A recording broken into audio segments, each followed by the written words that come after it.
ये कहानी एक ऐसे हीरो की है जो कि इस दुनिया का सबसे कमजोर डीमन हंटर होता है, लेकिन जब एक गुफा के अंदर उसकी जान जाने वाली होती है तो फिर उसको वहीं पर अपना लेवल अप करने की एबिलिटी मिल जाती है ताकि वो आने वाले समय में सबसे स्ट्रॉन्गेस्ट डीमन हंटर बन सके। इस कहानी की शुरुआत आज से 10 साल पहले से होती है, जहाँ पर इस दुनिया के अंदर कई सारे मिस्टीरियस पोर्टल्स ओपन होने लगे थे, जिनके अंदर से छोटे बड़े सभी तरीके के काउंटलेस डीमंस बाहर निकलने लगते हैं। लेकिन सबसे खास बात यह होती है कि उन्हें किसी भी नॉर्मल वेपन से नहीं मारा जा सकता था, जिसकी वजह से अब पूरी इंसानियत ही दहशत में आ गई थी। जिसके बाद फिर यहाँ पर कुछ इंसानों का ग्रुप सामने आता है जिनके पास में काफी शानदार सुपर पावर्स वाली एबिलिटीज होती हैं, जिसकी मदद से वो लोग आसानी के साथ में मॉन्स्टर्स और डीमंस को हरा सकते थे। जिसकी वजह से अब इन सभी लोगों को मॉन्स्टर और डीमन हंटर कहा जाने लगा और इन सभी लोगों को उनकी रैंकिंग पर इनकी एबिलिटीज के हिसाब से रखा जाता है। लेकिन लेवल अप करना इतना भी ज्यादा आसान नहीं था, क्योंकि मॉन्स्टर्स को मारने से उनका लेवल अप नहीं होता, क्योंकि इसके लिए उन लोगों को अपने इक्विपमेंट्स को ही अपग्रेड करना पड़ता था। इसके बाद फिर में एक बंदे को दिखाया जाता है जिसका नाम होता है किम, जिसके पास में तभी एक बंदा आता है और उसका नाम होता है पार्कर, जो कि किम को अपनी वाइफ के बारे में बताता है कि वो भी प्रेग्नेंट है, इसीलिए वो पैसे कमाना चाहता है गुफा के अंदर जाकर डीमंस को मार के। जहाँ पर तभी एक लड़का आता है जिसका नाम होता है जिनवू। लेकिन हमें ये पता चलता है कि जिनवू तो असल में एक ई रैंक का हंटर है, जो कि इस दुनिया में सबसे वीकेस्ट रैंक मानी जाती है, क्योंकि एक टाइम पर गॉब्लिन्स के साथ में फाइट करते हुए जिनवू की तो मौत ही होने वाली थी। तभी वहाँ पर एक लड़की आती है जिसका नाम होता है जूई,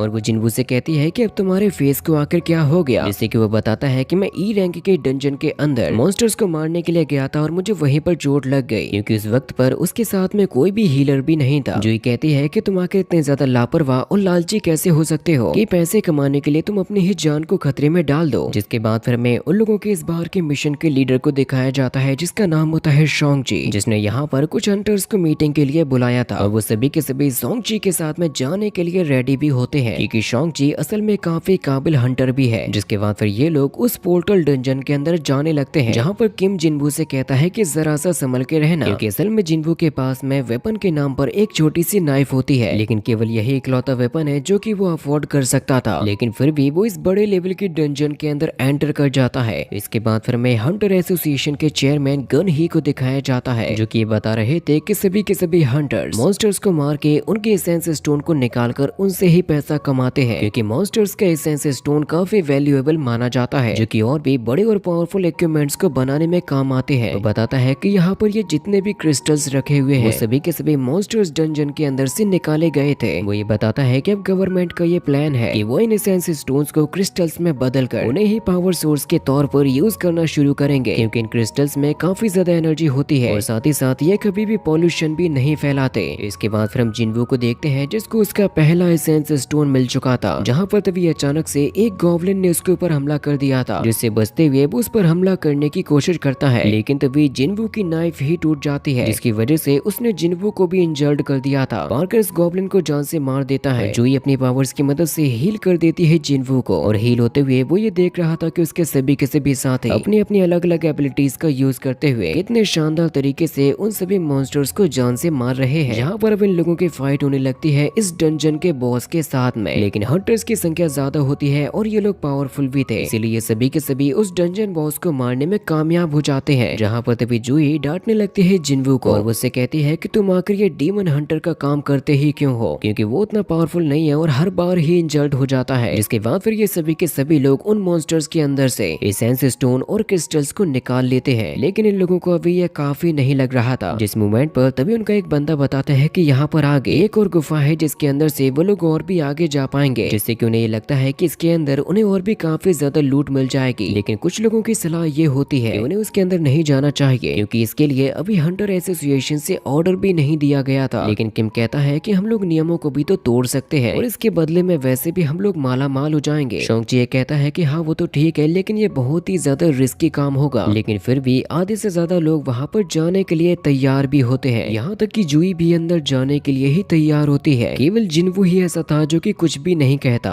लेकिन वो इस बात को काफी अच्छे तरीके से जानता था कि ऐसा करने की वजह से उन लोगों के साथ में जो कुछ भी होगा वो उन लोगों की पूरी टीम को ही इफेक्ट करने वाला है। इसीलिए वो सोचता भी है कि वो इसके अंदर ना जाए और वापस लौट कर चला जाए। लेकिन तभी वो अपने करंट सिचुएशन के बारे में सोचने लगता है। उसके फादर तो मिसिंग है ही, साथ ही साथ उसकी मदर भी हॉस्पिटल में ही है, यहाँ तक कि उसकी सिस्टर उसे कोई भी हेल्प नहीं कर सकती, कि वो तो अभी भी एक स्टूडेंट है और स्कूल में जाती है। इसी वजह से जिन्वू को ये रिस्क उठाना ही होगा और उसे सभी लोगों के साथ में जाना होगा उसी डंजन के अंदर। इसके बाद फिर हमें दिखाया जाता है हेडक्वार्टर्स को, जहाँ पर पावर्स की टेस्टिंग करने के बाद न्यू हंटर्स की रैंकिंग की जा रही थी, जहाँ पर हमें दिखाया जाता है गिल्ड मास्टर चोई को, जो कि अपने एम्प्लॉइज को ये ऑर्डर देता है कि अभी उन्हें और भी ज्यादा हंटर्स की जरूरत है, इसीलिए कुछ भी करके न्यू हंटर्स को लाया जाए। इसके बाद हमें सिटी के अंदर दो बंदों को दिखाया जाता है जो कि एक बैग को चोरी करके भाग रहे थे, जहाँ पर तभी उन लोगों के रास्ते के सामने एक लड़की आ जाती है, जो कि लड़कों से बैग को आसानी के साथ में छीन कर उन्हें नीचे गिरा देती है और साथ ही साथ उसने वो बैग उसके असली मालिक को भी लौटा दिया था, जिससे कि सभी लोग उसकी तारीफ करने लगते हैं और कहते हैं कि ये जरूर से एस रैंक की हंटर होगी। लेकिन वो लड़की अभी पब्लिक अटेंशन नहीं चाहती थी, इसीलिए यहाँ से तुरंत ही चली भी जाती है। इसके बाद हमें उसी डंजन का सीन दिखाया जाता है, जहाँ पर वो सभी लोग अंदर जाते हुए से टनल को एक्सप्लोर कर रहे थे, जिस मोमेंट पर तभी जुई डांटने लगती है जिन्वू को, क्योंकि भी कुछ ही देर पहले अगर वो उसको ना बचाती तो उसकी मौत हो जाती। इसीलिए वो कहती है कि तुम्हें मेरा शुक्रिया अदा करने के लिए आज रात मुझे डिनर ऑफर करना होगा। जिसके बाद फिर ये सभी के सभी लोग चलते हुए पहुंच जाते हैं काफी बड़े दरवाजे के सामने, जिससे कि उन लोगों को ये लग रहा था कि जरूर से इन मॉन्स्टर का बॉस इसी के अंदर ही होगा। लेकिन जैसे ही ये लोग उस दरवाजे के अंदर एंटर करते हैं, उन लोगों को अपने सामने काफी बड़े बड़े स्टोन के स्टैचूज नजर आते हैं। जिन्वू जब एक स्टैचू के सामने पहुंचता है तो वो उसे सबसे ज्यादा बड़ा दिखाई दे रहा था, लेकिन यहाँ पर मौजूद सभी लोगों को इस बात से हैरानी हो रही थी आखिर यहाँ पर एक भी मॉन्स्टर क्यों नहीं है। जहाँ पर उन सभी लोगों को एंशिएंट टाइम की एक टेबल नजर आती है, जिसके ऊपर इस टेंपल के अंदर आने के सभी